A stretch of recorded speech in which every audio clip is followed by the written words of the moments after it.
after having watched this video, you will have deepened your understanding of the color exchange sacrifice, which means giving up a rook for a bishop and after that dominating on the color of that bishop because your bishop of that color will be unopposed. So in this particular situation, it's very similar to one which we have seen before.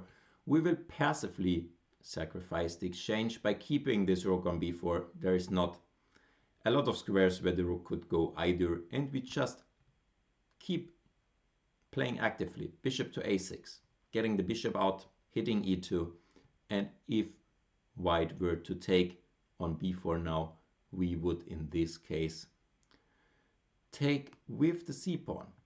We don't want to open files. You could argue, yeah, we do open the c-file, but after the move knight c4, we have this excellent sequence, even adding more superiority on the dark squares by playing bishop takes, pawn takes, and we get those two pawns on the queen side, which are rolling. Also positionally, it would be excellent to get the knight around to c5, where it would be stable forever. But the strongest move here is just a4. We use the chance to immediately push the pawns, and black is already winning. So white should not go knight c4, but instead move the knight all the way back to b1. And after that, we have positional compensation. We could play knight d7, knight to c5, for example, and our bishop on g7 is doing a great job, and this rook on a2 is passive for now.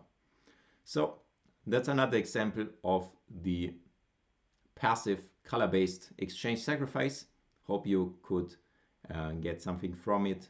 You can also look deeper from here if you're interested and want to figure out a bit how to play on from here. Play around with that position. I really recommend that. And I hope to see you in the next video. Bye.